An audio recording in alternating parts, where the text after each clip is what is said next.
Welcome back दोस्तों। आज मैं आपके सामने रिसेंटली तेलुगु लैंग्वेज में रिलीज हुई एक थ्रिलर मूवी को लेकर आया हूँ। इसका नाम है कली, जो ईटीवी विन नाम के एक तेलुगु ओटीटी प्लेटफॉर्म पर रिलीज हुई। मैंने पहले भी कहा था कि ये ईटीवी विन वाले कुछ अलग ही लेवल का कंटेंट क्रिएट कर रहे हैं।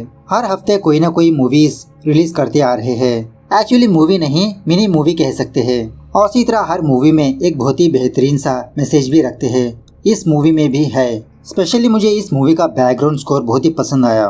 तो चलिए फटाफट से वीडियो को स्टार्ट कर लेते हैं। उससे पहले लुटा दो प्यार, फॉलो ऑन इंस्टाग्राम। कहानी की शुरुआत में ही आधी रात को एक बड़े से बंगलों को दिखाया जाता है और उसी बंगलों के गार्डन में एक बंदा बहुत बड़ा गड्ढा खोद रहा होता है। इस बंदे का नाम होता है शिवराम। उसके बाद राम अपने घर के अंदर जाकर किसी बंदे की डेड बॉडी को अपने कंधे पर उठाकर उस गड्ढे में डाल देता है। शॉकिंगली वो डेड बॉडी और किसी की नहीं, खुद शिवराम की होती है।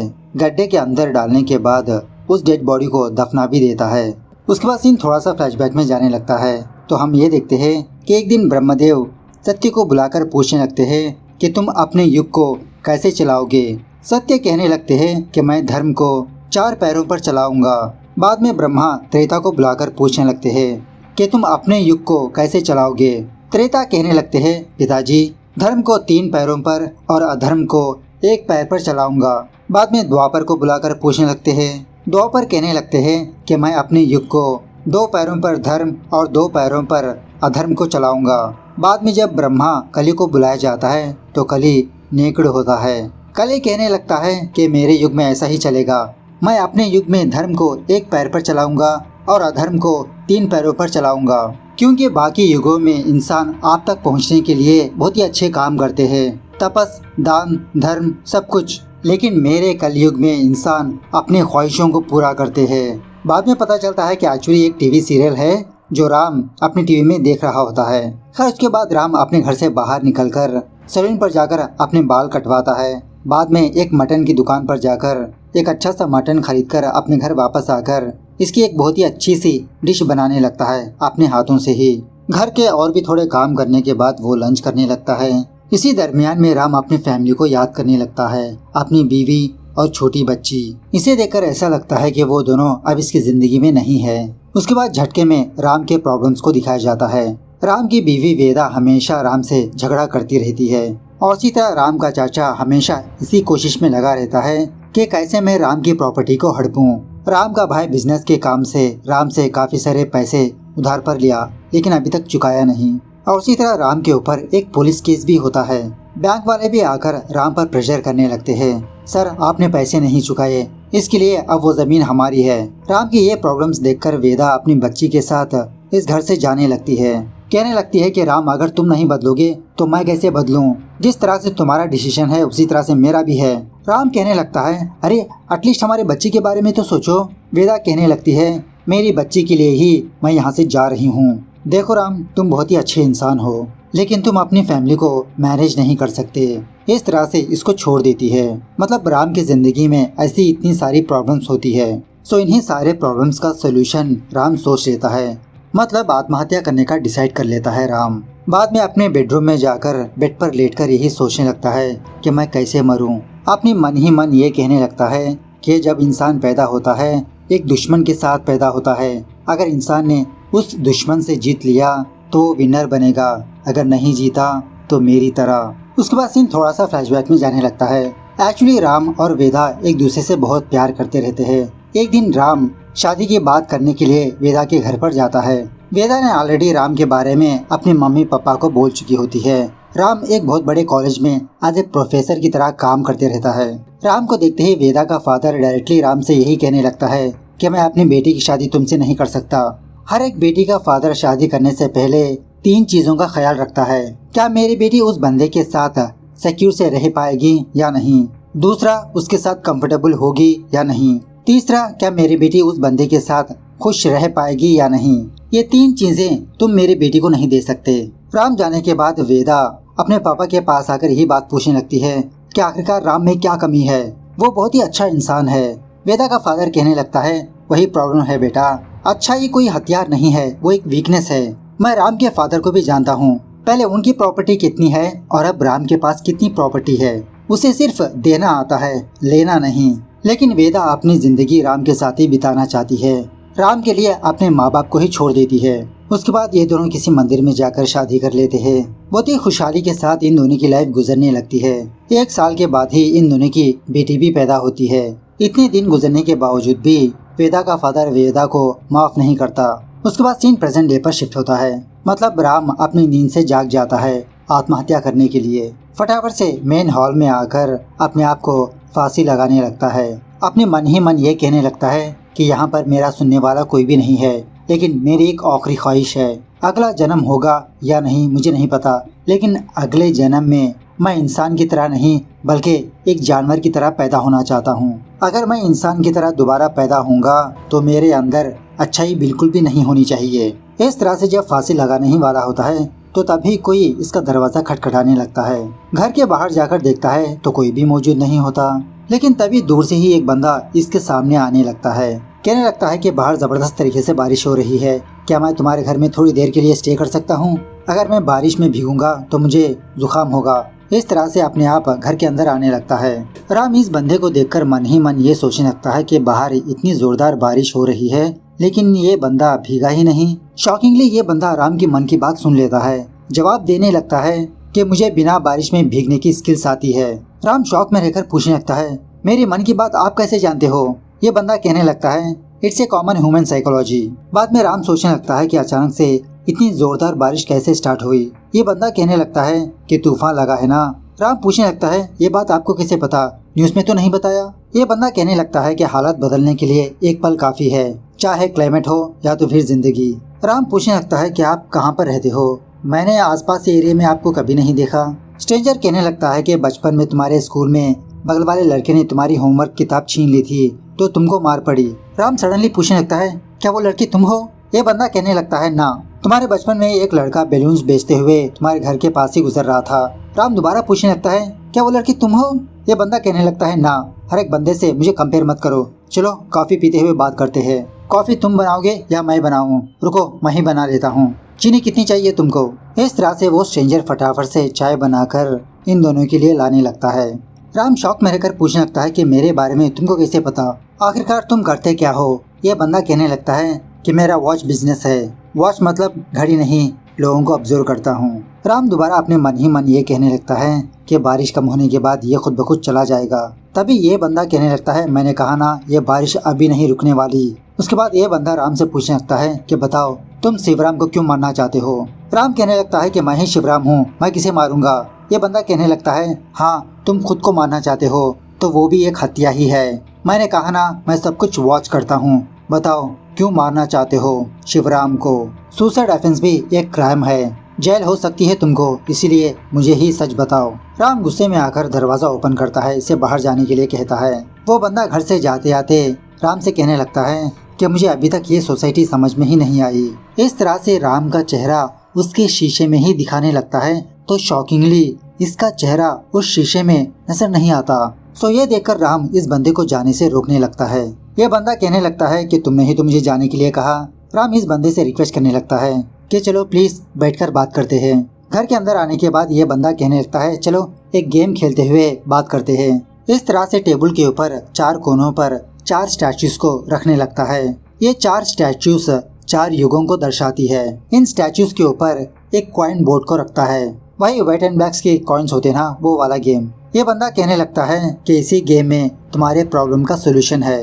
राम पूछने लगता है कि गेम्स के रूल्स क्या है। ये बंदा कहने लगता है कि जिंदगी गुजारने के कोई रूल्स नहीं होते, एक धोखा देकर जिंदगी गुजारो या तो फिर धोखा देने वालों से बच के जिंदगी गुजारो। सो ये बोर्ड गेम भी सेम उसी तरह का है। मेरे मूव के हिसाब से तुम्हारे मूव होंगे। इन कॉइन्स में एक साइड ब्लैक कलर होता है और एक साइड व्हाइट कलर। राम से पूछने लगता है कि कौन सा कलर लोगे? वैसे भी तुम डार्क में हो ना, व्हाइट कलर लो, रोशनी आएगी। सो फाइनली तुम्हारे व्हाइट और मेरे ब्लैक।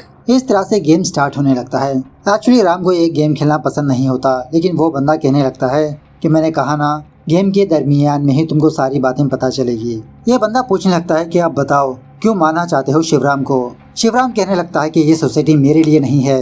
ये बंदा कहने लगता है कि तुम लाइफ को ढंग से समझ नहीं पाए। Human relationships are economical relationships. Ram कहने लगता है, हाँ इन्हीं पैसों के लिए वेदा तक मुझे छोड़ दिया।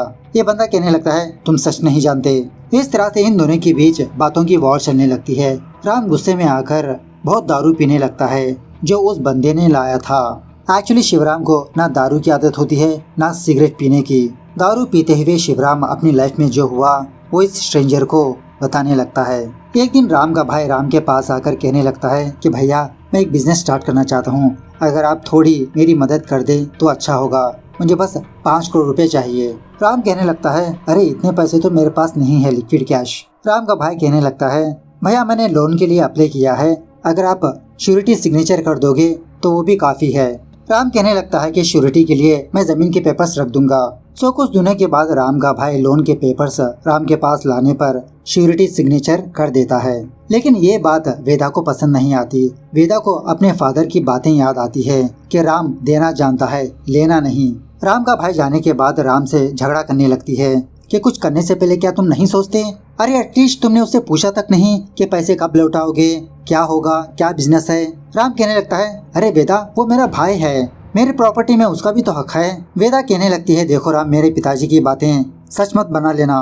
खैर इसके कुछ दिनों के बाद एक लॉयर शिवराम के पास आकर कहने लगता है कि तुम्हारे चाचा जी ने तुम पर केस ठोका कि प्रॉपर्टी में उनका भी हिस्सा बनता है, लेकिन शिवराम तुम डरो मत, मैं कोर्ट में ये प्रूव कर दूंगा कि सारी प्रॉपर्टी तुम्हारे पिताजी ने खून मेहनत से कमाई। शिवराम कहने लगता है नहीं लॉयर साहब इसकी कोई जरूरत नहीं, मुझे पैसों से ज्यादा इंसान ही इम्पोर्टेंट है, मेरे चाचा जी जो पूछ रहे हैं वो उनको दे देना।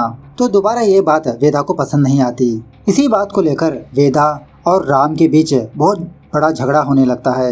वेदा कहने लगती है कि राम ये लाइफ सिर्फ तुम्हारी नहीं है, तुम्हारे भरोसे पर मैं और बच्ची भी है, हमारे फ्यूचर के लिए क्या होगा। इसके कुछ दिनों के बाद वेदा को पुलिस स्टेशन से कॉल आता है। वेदा फटाफट से पुलिस स्टेशन पर जाती है तो राम सेल में कैद हुआ होता है।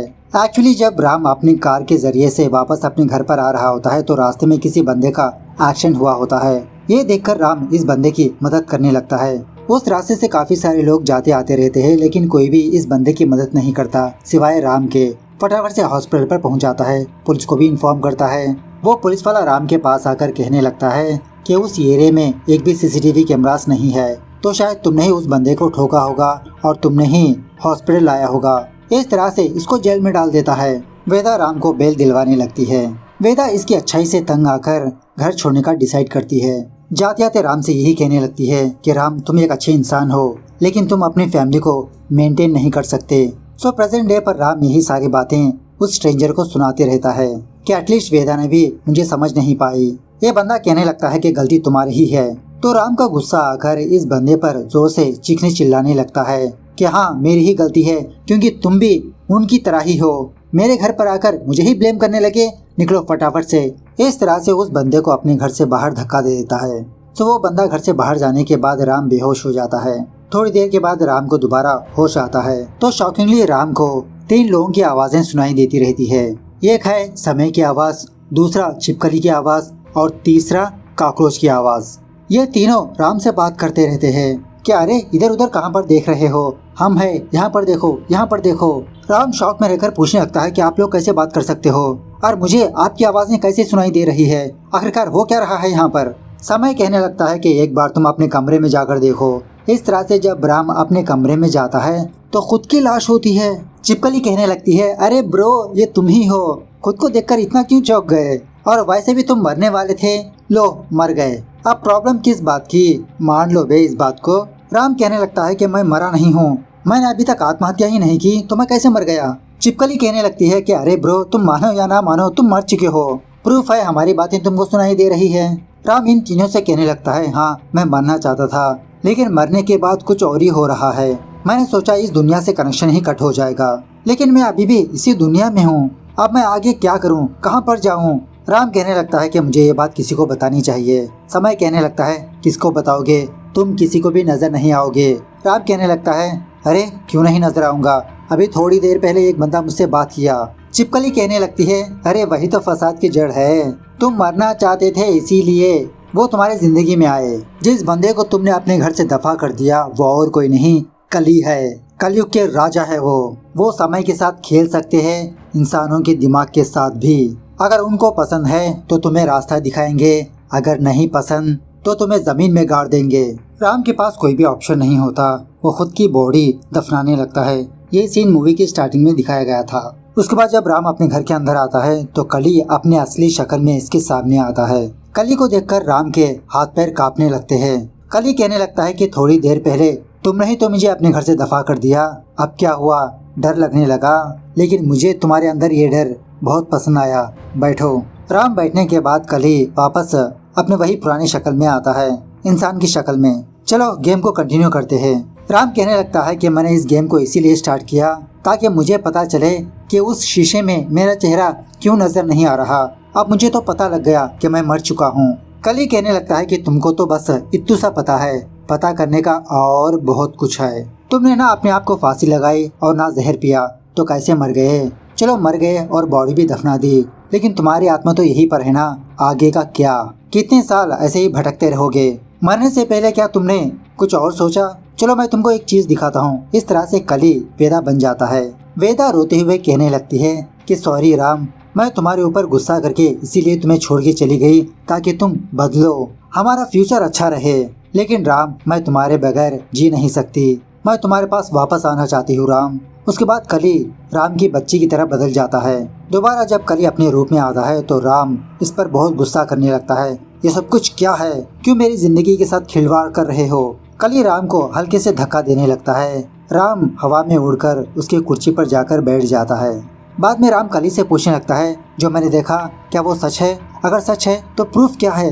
कली कहने लगता है, अच्छा तुम्हें प्रूफ चाहिए? इस तरह से चुटकी बजाने पर राम की लाश घर के अंदर होती है। कहने लगता है कि तुम अभी भी जिंदा हो, लेकिन तुम्हारे पास सिर्फ 30 मिनट का समय है। आंसर जानना है तो गेम को कंटिन्यू करना होगा। तो राम फटाफट से अपना स्टेप डालने लगता है। कली कहने लगता है कि तुमने डिसाइड कर लिया था कि तुम मरना चाहते हो, यही डिजायर की वजह से तुम अपनी बॉडी से बाहर आए और मेरे मुट्ठी में आकर फंस गए। बेटा, हर एक चीज की एक एक्सपायरी होती है, तुम्हारी बॉडी की एक्सपायरी सिर्फ 30 मिनट तक ही है। अगर इसके अंदर तुम अपनी बॉडी में नहीं गए तो परमानेंटली दफन हो जाओगे। यह सुनने के बाद राम अपनी चेयर से उठने की कोशिश करने लगता है, लेकिन ये उठ ही नहीं पाता। कली कहने लगता है कि मैंने कहा ना कि अब तुम मेरे मुट्ठी में हो। राम कली से रिक्वेस्ट करने लगता है कि प्लीज मुझे जीना है। कली कहने लगता है, कंडीशन अप्लाई, गेम जीतो, अपनी बॉडी में दाखिल हो जाओ। कली थोड़ी देर के लिए समय को रोक देता है। राम से कहने लगता है, बात करो तुम। शिवराम कहने लगता है कि दुनिया में सारे लोग सेल्फिश है, मेरे भाई ने मुझे धोखा दिया, पैसे ना चुकाने पर बैंक वालों ने मेरी जमीन को जब्त कर लिया। ये सोसाइटी मेरे लिए नहीं है, इंसानों की भूख कभी मिटती ही नहीं। मेरी वेदा जिस क्वालिटी को देखकर मुझसे शादी की, वही क्वालिटी अब उसको नापसंद है। कली कहने लगता है, तुम्हारे पास सिर्फ 20 मिनट है, आके गेम खेलो। इस तरह से जब राम घड़ी की तरफ देखता है तो 5 मिनट बीत चुके होते हैं। इस हालत में भी तुम मुझे धोखा देने लगे? कली कहने लगता है, क्या करूं, मेरा नेचर ही ऐसा है। राम गेम खेलने लगता है तो अचानक से इसके व्हाइट कॉइन्स ब्लैक में कन्वर्ट हो जाते हैं। राम पूछने लगता है कि तुमने गेम में भी धोखा देने लगे? कली कहने लगता है, क्या तुमने धोखा नहीं दिया? 70-80 साल की उम्र पाकर 30 साल की उम्र में ही अपनी जिंदगी को खत्म कर लिया। हर एक इंसान का एक फिक्स्ड मरने का टाइम होता है, अगर बीच में चले गए तो बिना बॉडी के जिंदगी गुजारनी पड़ेगी और वो जिंदगी बहुत ही भयंकर होगी। सारे फीलिंग्स होंगे लेकिन कुछ नहीं कर पाओगे। तब पता चलेगा मरने से अच्छा जिंदा रहना ही बेहतर है। एग्जाम्पल देखना चाहते हो तो देखो, तुम्हारे मरने के पहला दिन तुम्हारी पत्नी तुम्हारी लाश को देखकर रोने लगेगी। डे 2 आत्महत्या करने की वजह से तुम्हारी फैमिली को इंश्योरेंस नहीं मिलेगा। डे 3 तुम्हारा चाचा खुद तुम्हारी सारी प्रॉपर्टी हड़प लेगा। तुम्हारी बीवी बच्ची का क्या होगा? तुम खुद को नहीं बल्कि एक हस्बैंड को, एक बाप को, एक बेटे को, एक सिटीजन को, सबको मार रहे हो। वेदा अपने पेरेंट्स को छोड़कर तुम्हारे भरोसे पर आई, लेकिन अब तुम उसकी जिंदगी में नहीं रहे और ना ही तुम्हारा पैसा। कहाँ जाएगी वो, क्या करेगी वो, क्या सोचा तुमने? राम दोबारा गेम खेलने लगता है तो इसके अकाउंट्स दोबारा ब्लैक में कन्वर्ट होते हैं। राम गुस्से में आकर कहने लगता है कि तुम फेयर गेम नहीं खेल रहे। कली भी कहने लगता है, तुम्हारे एथिक्स कहाँ पर गए? क्या तुमने अपनी लाइफ के साथ फेयर गेम खेला? शिवराम गुस्से में आकर उस बोर्ड को मारने पर सारे कॉइन्स हवा में उड़ने लगते हैं। कली इन सारे कॉइन्स को गायब कर देता है। तुम हार गए शिवराम। शिवराम कहने लगता है, तो मैं क्या करूं? मेरे पास कोई ऑप्शन ही नहीं बचा। तुमने सही कहा, गेम खेलने पर सब कुछ समझ में आएगा। अब मुझे धीरे धीरे समझ में आ रहा है, आत्महत्या सबका सोल्यूशन नहीं है। अब मुझे जिंदा रहना है, मेरी फैमिली के साथ जिंदगी गुजारना चाहता हूँ, प्लीज मुझे एक चांस दे दो। कली कहने लगता है ठीक है, लास्ट मिनट फेयर गेम खेलते हैं, जीत गए तो तुम्हारी जिंदगी तुमको वापस मिलेगी, मर गए तो मुझसे नहीं बच पाओगे। अब बस तुम्हारे पास 1 मिनट है और 1 कॉइन है। अब इस एक पल में तुम्हारी जिंदगी डिसाइड होगी, चलो तुम्हारी चाल। इस तरह से राम गेम को कंटिन्यू करने पर इस गेम को जीत जाता है। दूसरे सीन में हम ये देखते हैं कि राम अपने बेड से जाग जाता है, मतलब जिस वक्त ये सो गया था उसी वक्त से इसकी नींद खुल जाती है। सोचने लगता है कि अब तक मेरे साथ जो हुआ वो क्या था, सपना था या हकीकत। तभी वेदा इसके पास आकर इसको हक करके बहुत रोने लगती है, वही बातें दोहराने लगती है जो कली ने राम को दिखाया था। उसके बाद सीन कुछ दिनों के बाद शिफ्ट होता है। एक मूवी एक्ट्रेस को दिखाया जाता है जो अपने घर से दूर होकर अपने प्रोफेशन में धोखा खा चुकी होती है। जिंदगी से हार कर जब ये भी मरने का डिसाइड करती है तो इसकी घर की घंटी बजने लगती है। दरवाजा ओपन करने के बाद उस बंदे को देखकर पूछने लगती है, आप कौन हो? वो बंदा मतलब कली कहने लगता है, क्या हम गेम खेलते हुए बात करें? इस तरह से ये मूवी यहाँ पर दी एंड होती है। तो मूवी कैसे लगी कमेंट करके बताना जरूर। मिलते हैं अगली वीडियो में, तब तक take care, bye bye, see you soon.